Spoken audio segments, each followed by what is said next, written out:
O thou merciful God, O thou who art mighty and powerful, O thou most kind Father, these servants have gathered together, turning to thee, supplicating thy threshold, desiring thine endless bounties. From thy great assurance, they have no purpose save thy good pleasure. They have no intention save service to the world of humanity. O God, make this assemblage radiant. Make the hearts merciful. Confer the bounties of the Holy Spirit. Endow them with a power from heaven. Bless them with heavenly minds. Increase their sincerity, so that with all humility and contrition, they may turn to thy kingdom and be occupied with service to the world of humanity. May each one become a radiant candle. May each one become a brilliant star. May each one become beautiful in color and redolent of fragrance in the kingdom of God. O kind Father, confer thy blessings. Consider not our shortcomings. Shelter us under thy protection. Remember not our sins. Heal us with thy mercy. We are sick, thou art mighty. We are poor, thou art rich. We are sick, thou art the physician. We are needy, thou art most generous. O God, endow us with thy providence. Thou art the powerful, thou art the giver, thou art the beneficent. I think it was we are weak, thou art mighty. But anyway. A wonderful choice of a prayer. You mentioned something wonderful in your email about a letter from Millie Collins to your father. Did that come to your father sometime after your pilgrimage or right after? Immediately after. You know, I'm sure I would have remembered if my parents had told me about this letter. But of course, when I returned to my pioneer post in Greece following my pilgrimage, my parents were living in California, and it is possible that they were keeping the letter to tell me about at some later point, but I was never informed about this letter, not to my recollection. So that was in 1956. The last day of my pilgrimage was May 6th, and the date on Millie Collins' letter to my parents in Los Angeles, California, was dated May 7th, 1956. He wrote it the day after I left Haifa and returned to Athens. First, I need to tell you how I found this letter. Mm-hmm. Years went by from 1956 until my father, who had been serving in the World Center as an elected member of the Universal House of Justice from 1963 until he passed away in January 1987. So between 1956 and 1987, 31 years, I had not known about this letter. When he passed away in 1987, I went to Haifa to help my mother pack up and leave after all those years living in Haifa. My parents to bring my mother back to live with Amin and with me to California, where we were living, of course, at that time in 1987. And in going through my father's desk in Haifa, I found in a file folder this letter from Millie Collins. I burst into tears because the contents of the letter were so sweet. And the fact I had not known of it for 31 years. And it was only because I was now needing to bring my mother back to live with us after my father passed away that I read this letter. I don't know, it could have been left with all the other papers that I left in Haifa for the disposition of the Universal House of Justice as they would see fit. Mm-hmm. But this letter, I made a copy of and brought. So I would love to share this letter with you if that's what I'd like you to do, please, please. All right. This is what Amelia Collins, as we know her, Millie, dear Millie, wrote to my parents.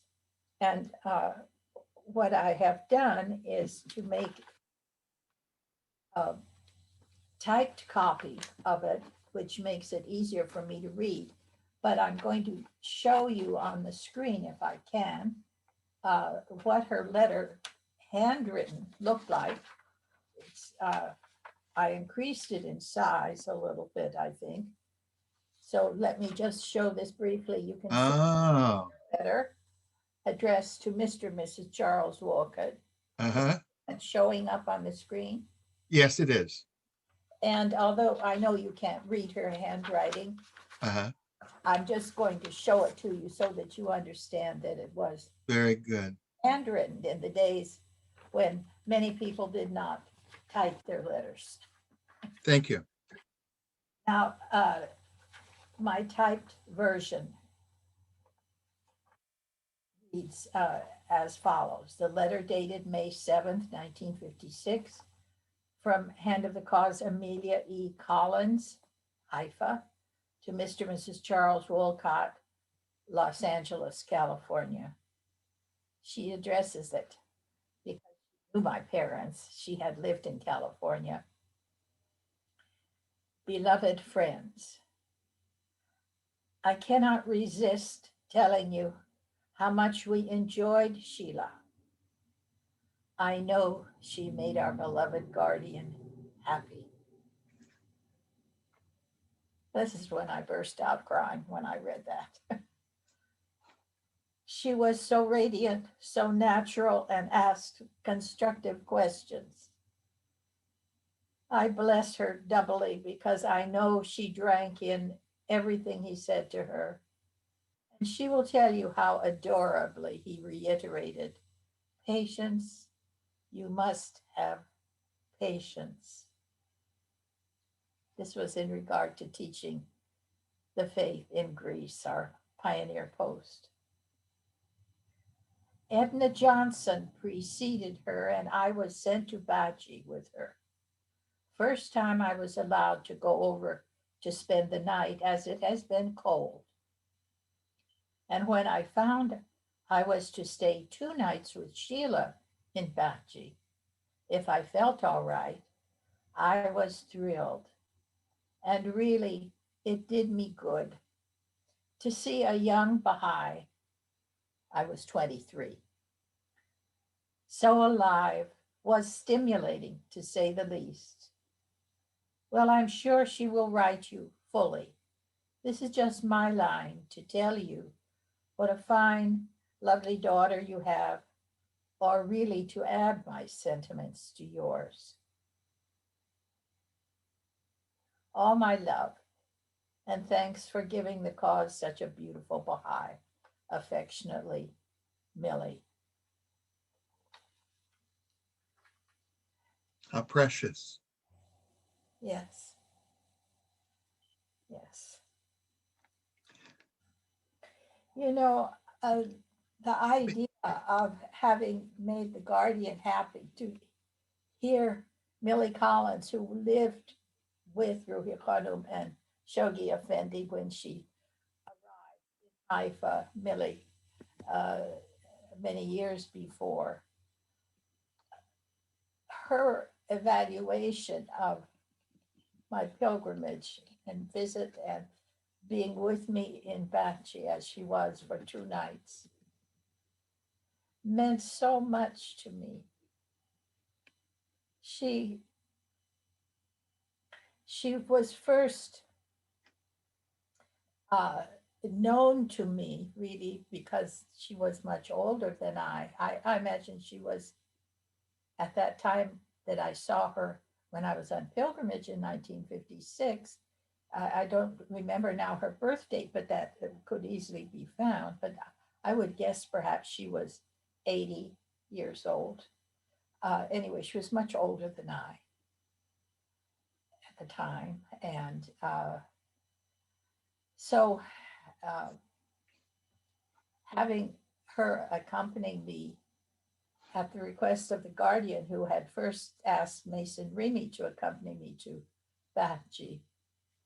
Um, and I knew Mason Remy as well, but not as well as Millie Collins. And so the two of them actually, uh, did I tell you the joke?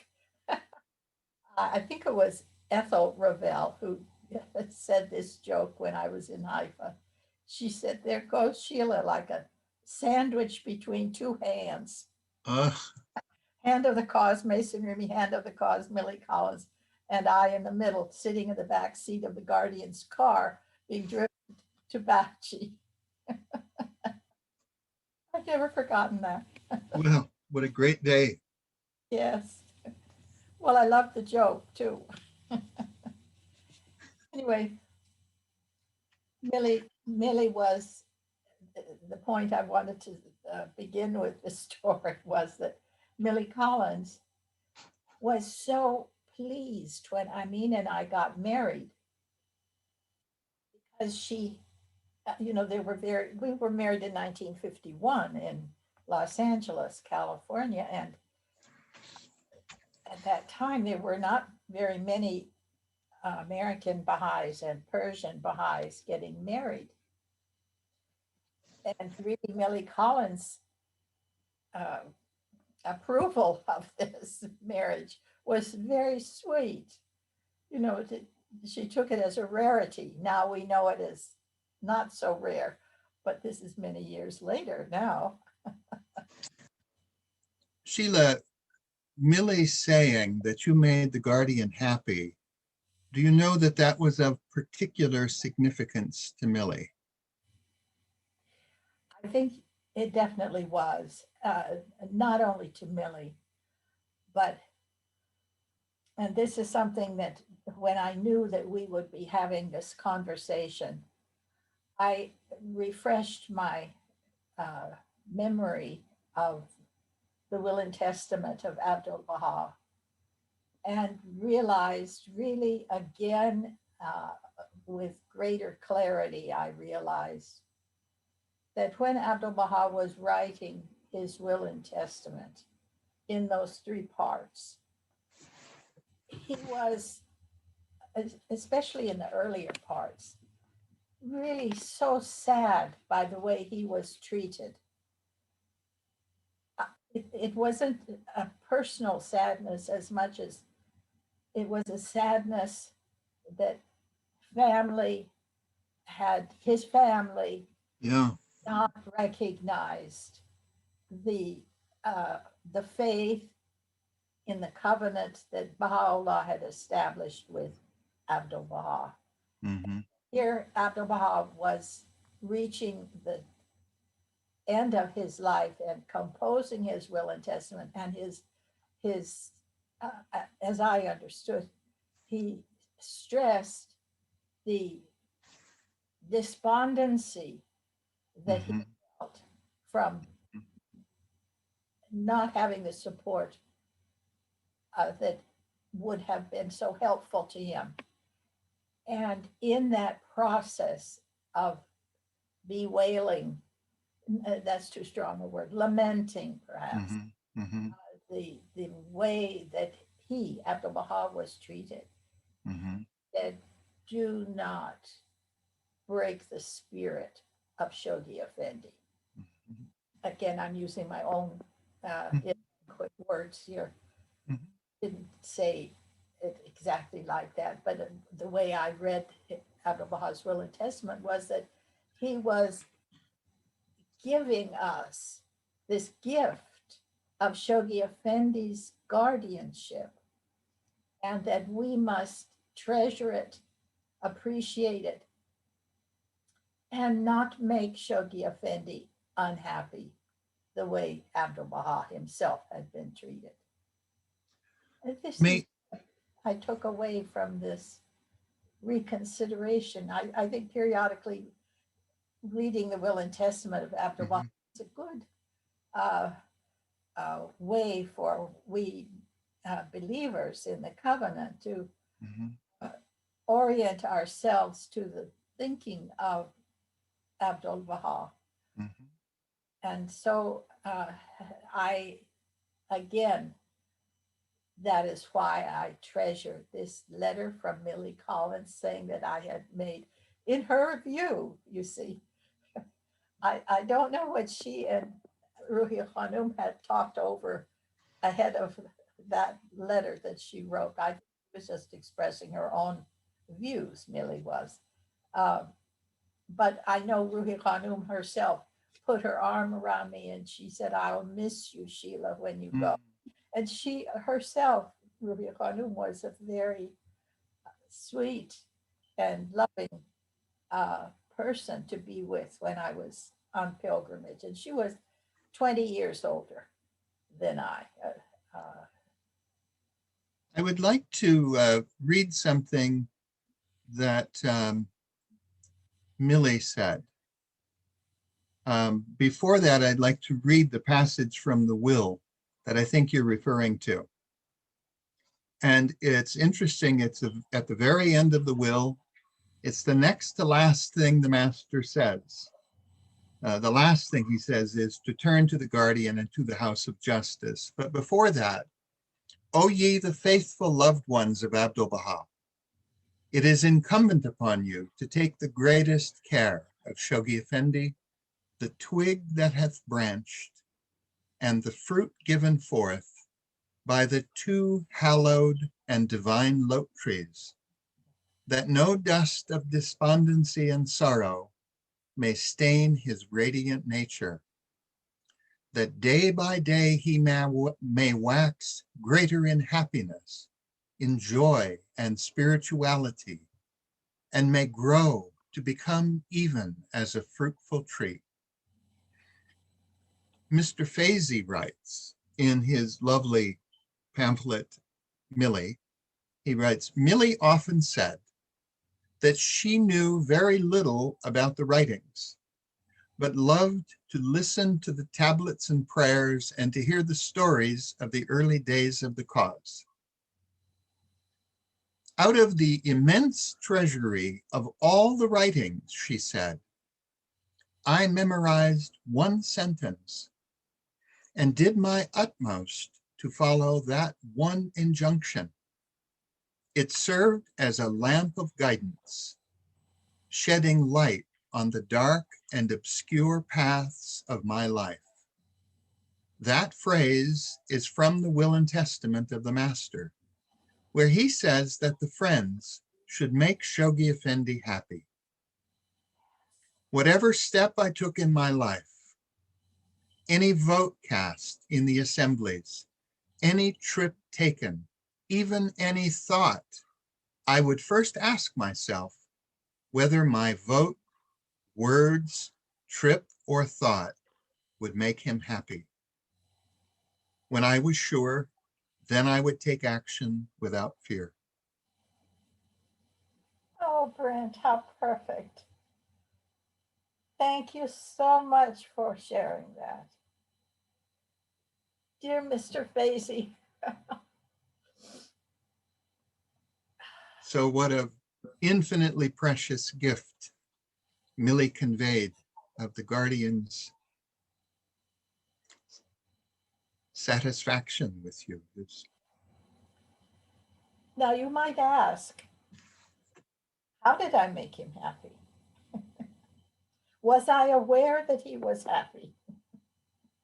Or that he was happy with any part of what I may have said or answered to what he may have asked of me?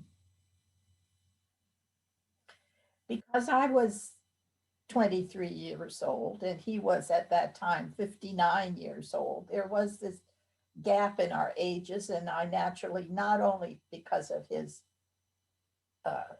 senior status in age, but of course, primarily because of his position as the guardian of our faith, I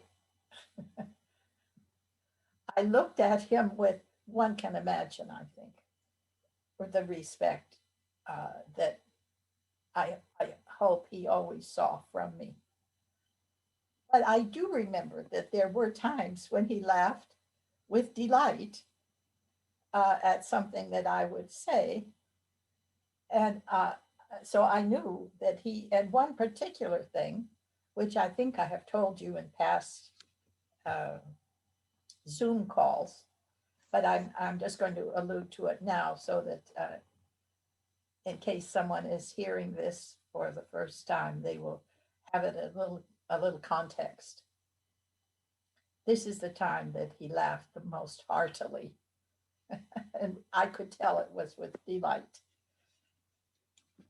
When I returned from the 2 days and nights that he had sent me to Baha'i, and I returned to Haifa, and the first night at dinner after my return, it had been the end of the 12th day of Rezvan period that I had spent in Baha'i. And I was at the dinner table, and first question Shoghi Effendi asked was, well, how did you enjoy your time in Baha'i? And I'm not quoting him exactly, but you know, it was just a sort of question that one would ask of someone who has returned from a significant trip. And I, in my young and if you knew me, you would understand. I haven't changed that much. I had on my mind something I needed to ask Shoghi Effendi, and so I burst out with it at the table. And that was, Shoghi Effendi, I said, you have all those copies in Greek of Esselman's Baha'u'llah in the New Era. I saw them in your room on your bookshelves, and we don't have any in Athens. Now, this is what made him laugh and immediately ask Leroy Iwas, who was sitting at the table at the dinner. He immediately said to Leroy Iwas, ask Horace Holly in, first of all, send, I think he said 6, but this, I'd have to check my Pilgrim notes to, that may not be accurate, the number, but what is accurate, because it's so important, it was instantaneous, and Shoghi Effendi's decision was a command, really. After he laughed at my comment, he said, send so many copies of, in Greek, Esselman's book, Baha'u'llah in the New Era, to Horace Holly in United States, from Israel to United States, and ask him to send to Sheila in Greece and to the Baha'is in Turkey, the 2 countries who don't and didn't at that time get along all that well. Mm-hmm. And so that those copies would come from United States to those. You know, in the book about Claire Gung, the guardian said to her on pilgrimage that she was the mother teacher of all the people. And she said, no, no, no, the others, Ali and the others, they've brought them in. And Shoghi Effendi said, no, they're all your children. And he said something like, others stayed home, you got up and went. And so Sheila, you got up and went. And so the guardian was helping you to teach the people of the world there. Sheila, I see that you have your laptop on your lap. You don't have a little table there to set it on? No, but I have, this is my study and guest bedroom. I have the bed here. What, you want me to move it? I think that it would be more stable if you could. We Uh, can take, yeah, but I don't need it more stable. Not for me. But did you want me to do something it, else? I would like it if you could. Would it be inconvenient for you? No, but you want me to be able to still face my screen from where I put it? Absolutely. If you put it on a desk or something, it wouldn't be as close to you Oh, because I don't want to sacrifice proximity to your face. So if that would be the case, let's stick with it where it is. Okay? it's easier for me because I use the bed here next to me as a table where I put papers. I Very have good. things that I might be able to refer to, you see, close Great. by. Let's stick with it the way it is then. Yeah, this is easier for me as long as Good. you can hear me and you can see me and, Just great. Um, uh-huh. a thought crossed my mind, and I wondered if you, because we were talking about passages in the will, but in 2001, when Aziz Yazdi was in Glenwood Springs, Colorado, Mhm. he said that he had met many people who had met Baha'u'llah. And then he said they were just ordinary people, but they were always more humble than the rest.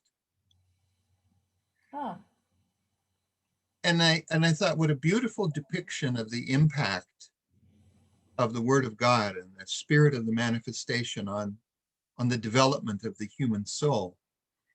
And I wondered if you had any thought on the impact of the guardian on people.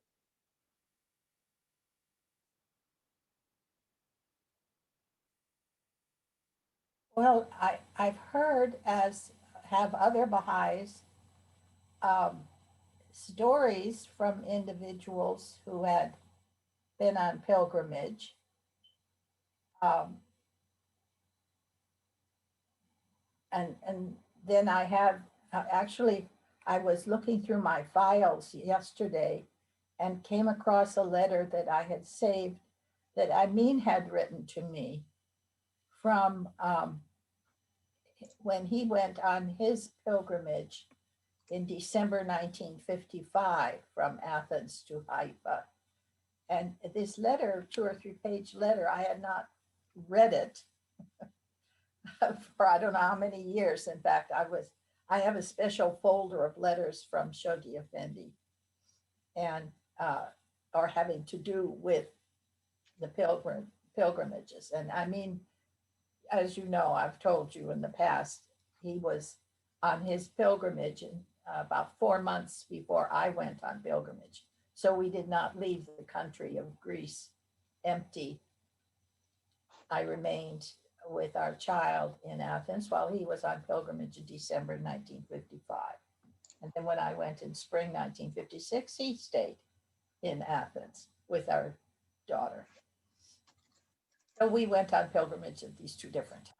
Anyway, Amin's comments, I in his letter that he wrote to me, I almost put that aside to share parts of it, and then I thought, no, maybe I wouldn't do that. So I put that file away. It's not, I don't have easy access to it right now. But you asked about impressions of people who had been with the guardian. Amin's impressions were particularly dear for me to read, of course. Mhm. The experience of a Persian Baha'i man on pilgrimage is an entirely different experience than a Western woman, mine experience, Mhm. because we saw the guardian under different circumstances. I mean, in company of, I think he said 9 other Persian Baha'i men who were uh, walking with the guardian in the grounds, the gardens around the shrine of the Bab, and seated and having discussion with this group. Whereas my experience with Shoghi Effendi was always at the dinner table in the conversations during and after dinner. So you see, the setting was different and the type of interaction was different. But in all cases that I'm aware of, uh, the memories, the impressions that are relayed by those who've had the privilege of interacting with Shoghi Effendi have shown over and over again the, no matter how, uh, let's say, I'm trying to think of the right term and it escapes me, but an adequate term would be the sort of business-like discussions. This is, we need this, or we should do that, or this kind of thing, or what should we do, this kind of discussion. And even though the level of the discussion was not on, let's say, deep theological issues or Mhm. mystical interests, still, we would hang on the words of Shoghi Effendi. We believers, I think every believer who had any interaction with him. He wanted action. No problem, I did too. Sheila, I once asked you about the impact of the guardian on you, and my recollection is that you shared this passage. You see this verse from the Yagan? Oh, well, that's such tiny font. Let me, Well then let me make it larger. yes, that would help. Let's see, maybe I can do it The this lamp way. of search, yes. Oh, I love this, yes. Yes. Is that readable now? I can make it a little bigger. Let's see. No, that's all right, I'm familiar with it. Is this the passage? Yes, it's wonderful. I love it. In fact, I have used it as for those who are sort of hanging around the fringes of Baha'is and Baha'i activities, and are apparently waiting for a thunderclap from God to tell them, yes, you should be a Baha'i. I often have used this. I said, when you decide to search, you will find. In other words, you're not searching. If you were searching and focused, God leads you right there. Am I correct that this part is what you felt the influence of the presence of Shoghi Effendi was on your soul?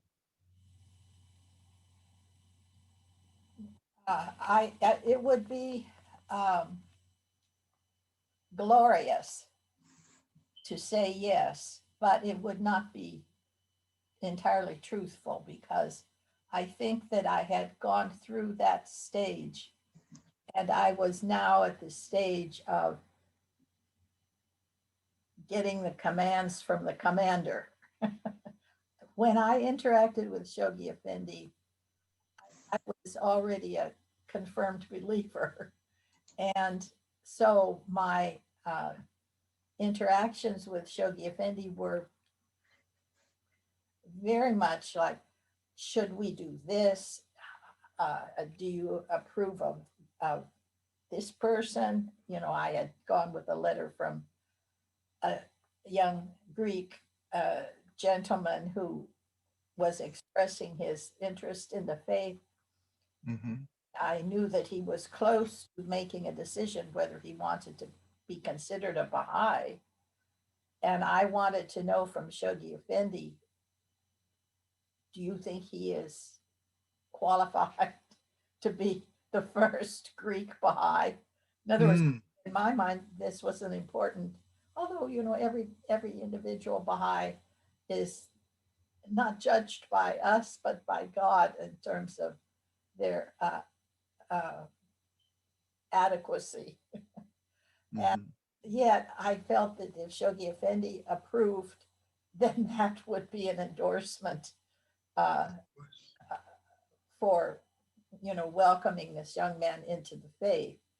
And he did declare, he did feel he was confirmed with the response that he received in the letter that I read in, I believe, in one of our earlier interviews from Ruhi Khanum, who wrote the letter, sort of welcoming him into the faith, if this is a decision that he was ready to make. Anyway, I don't have that letter. Yes, I do have it You somewhere here. you are bringing to mind something Rahia Hanum wrote. The guardian is more sensitive than a seismograph. Something in him far deeper than intelligence or any outward information he may have registers the state of the individual, registers things even the individual may not yet be aware of. Well, I can tell you what he said to me time after time. He registered that I was saddened that we did not have a greater response to the faith in our teaching efforts in Athens. And he kept saying, you must have patience. And then I would, then he would make a comment about how many believers were coming into the faith in Africa. And I'd say, I guess he would take one look at me and he would see that this was making me even more sad, you know. So that he would couple it immediately with saying, and then, you know, Sheila, you must have patience. That Greece is not like Africa. What I'm getting at is this. When you would pray or meditate or reflect in a spiritual state, did you feel a connection with Shoghi Effendi? And I'm talking about when you were back home. Okay. Yes, I'm sure I did. I don't remember any specific single incidents, but my overall appreciation for having heard Shoghi Effendi chanting the tablets of visitation in the shrine of the Bab and Abdul Baha, um, I knew that that was a unique experience. And uh, I would recall these experiences after I left Haifa. Mhm, mhm, And then I was, even though the guardian at our last evening's dinner and conversation said that he hoped that I would return to Haifa. mhm. He didn't say on pilgrimage, he just said to return to Haifa. I had no idea.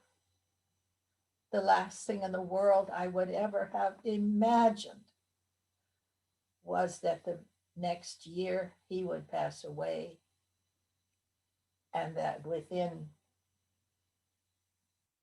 years, 7 years from that time, my father would be elected to the International Baha'i Council. My parents would move to Haifa. And I would go to visit them in Haifa, first time 1965. 1965, from the 1956 time that I was on pilgrimage. I returned, and the first thing, even though I was greeting my parents and so happy to be there, my overwhelming feeling was sadness that Shoghi Effendi wasn't there, because my memory of Haifa was so tied to the presence of Shoghi Effendi in 1956 that I could not bear it. I was so sad. And I knew I shouldn't indulge myself in that sadness, because that would not have pleased Shoghi Effendi, who was very, very concerned that the Baha'is coming on pilgrimage when he was there would not consider it pilgrimage to meet Shoghi Effendi, but there was pilgrimage to go to the shrines.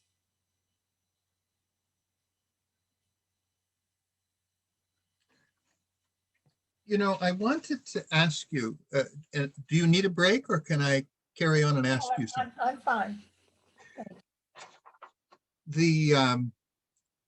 In The Priceless Pearl, Kanum writes that someone asked the master about the passage in Isaiah about the little child shall lead them. And Abdul Baha wrote back, O maidservant of God, verily that child is born and is alive, and from him will appear wondrous things that thou wilt hear of in the future. Thou shalt behold him endowed with the most perfect appearance, supreme capacity, absolute perfection, consummate power, and unsurpassed might. His face will shine with a radiance that illumines all the horizons of the world. Therefore forget this not as long as thou dost live, inasmuch as ages and centuries will bear traces of him. Yes.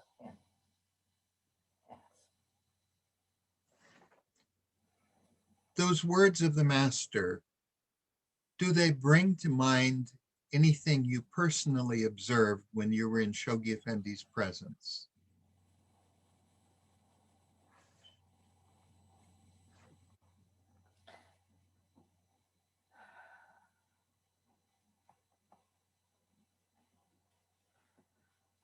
I, I cannot, after all these years,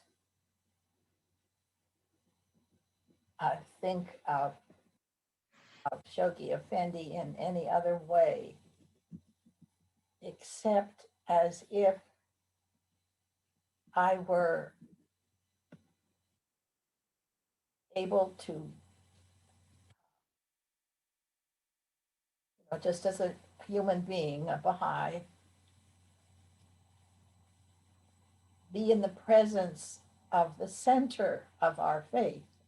I mean, it was such a given in my mind that this was the significance of my pilgrimage, that even though Shoghi Effendi clearly stated, pilgrims are not to come thinking that the purpose of their pilgrimage is to come and visit Shoghi Effendi.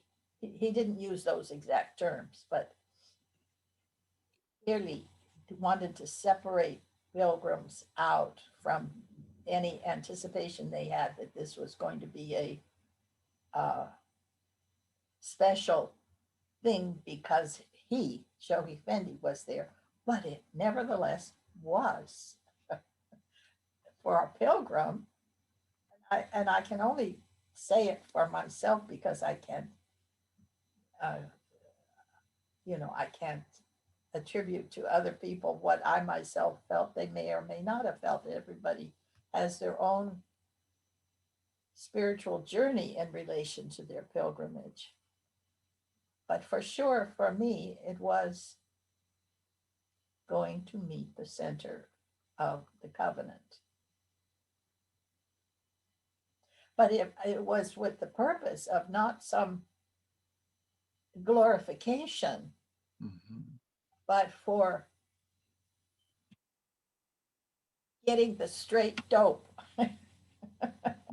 You would ask a question with the idea that, good, now you're asking this question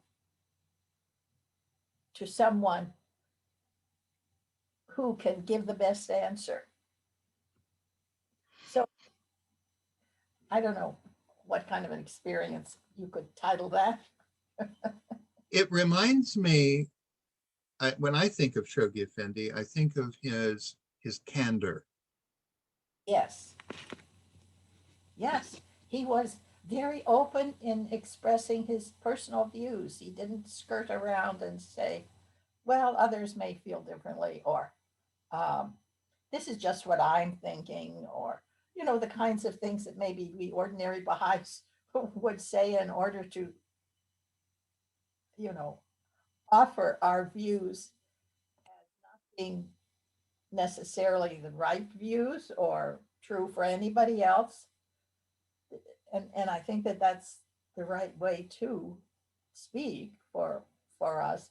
But for Shoghi Effendi, he was just, this was the sweetness of his way of interacting with the pilgrims. He would share his views and not say, and this is the way you should think. But, we would always be interested in how Shoghi Effendi would view things. And he was very open in his views. And he didn't, I've been having some study classes with writings of Shoghi Effendi, World Order of Baha'u'llah letters, so forth. And this has been producing in the people who are, engaging in these study classes with me. This has made them desirous of getting closer to the person of Shoghi Effendi. So instead of being a historical character in the early years of their faith, which is the view that most younger Baha'is have, naturally, because they came into the faith after these central figures had passed away, so they didn't have as much of a personal connection. And so they're desirous, after they read these perceptive letters of Shoghi Effendi and World Order letters as an example, to find out more about who wrote these, who had these views, who had expressed these thoughts of Shoghi Effendi. So Priceless Pearl is now part of our study. I've got one group class, all Zoom, of course, because we can't meet face to face yet. That is reading Priceless Pearl. And you know what a precious book that is. Khanum really gave us a treat when she did that book. It's not the only book about interacting with Shoghi Effendi. There are other wonderful ones. There's this one that one of the Khadim boys wrote about Shoghi Effendi at Oxford. But these are sources of getting closer to understanding a little bit about the person of Shoghi Effendi. I found that curiosity is important. Say that again, please.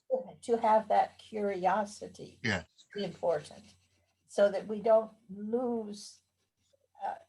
Shoghi Effendi was a human being, but an extraordinary one. Now, I think you want to get to know Shoghi Effendi on as many levels as we have access to another human being. And as you say, the Priceless Pearl, I feel, causes one to fall in love with Shoghi Effendi. Yes. The impact, Bill Sears, his whole inner being, even saying he was animated by his love for Shoghi Effendi doesn't really say it.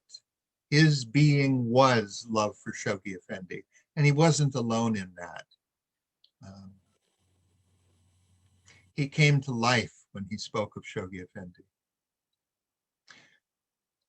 I wanted to ask you about a couple of statements at Bosch in 83, I think it was. Helen Bishop was there, and she said, Shoghi Effendi was the most complete man I ever met. I found that a very helpful statement. You know, And yes. I'm sorry, did you want to continue with? well, the thing is that we read how devastated he was at the passing of the master and then to realize the position he had in the cause. And he was leveled by it. And he had to leave. And he wrote this astonishing letter that I'm unable to do this right now. And I need to come back with confidence and vigor, and then I'll come back. He didn't hide it. And that endeared the believers to him. And he went away again a couple more times for great lengthy periods. And the struggles that he went through, to a degree, he shared with people. And he said, he spoke of his own frailties, that the term he used for his own weaknesses.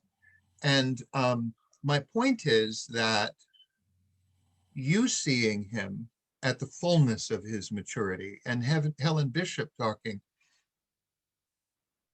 the tests he went through, the burdens he carried, the inspiration he received, made him the most complete man she had met and brought him through all of these trials.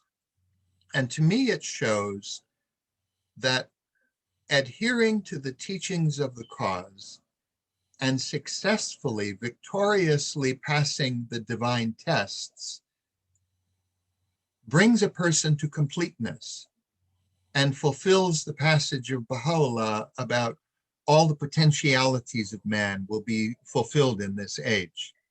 So I wondered if that passage and Laurel Schaflocker said that Shoghi Effendi was the most alive looking person I have ever met. The most alive looking person I've ever met. So I just wondered if their observations reflected in your observations.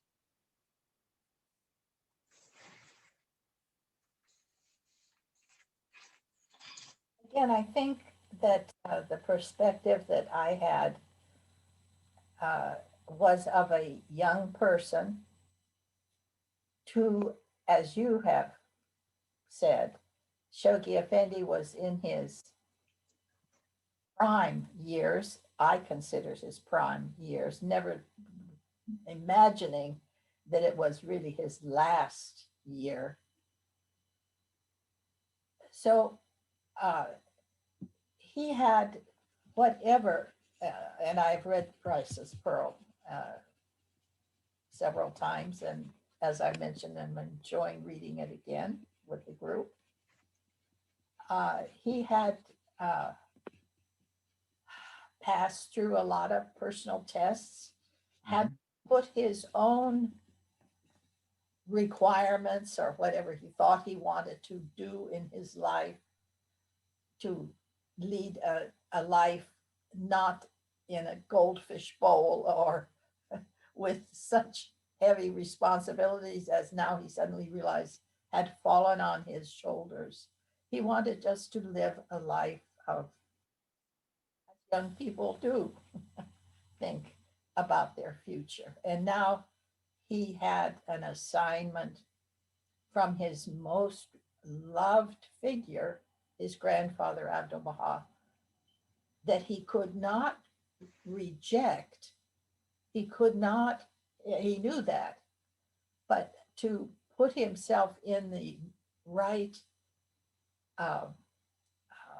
spirit of accepting that responsibility and focusing on it solely, Mhm. exclusion of his own personal preferences, needs, wants, whatever you want to call it, that we have as young people. Now he had this other responsibility. What a torture it must have been for him. It was nothing he ever imagined for himself.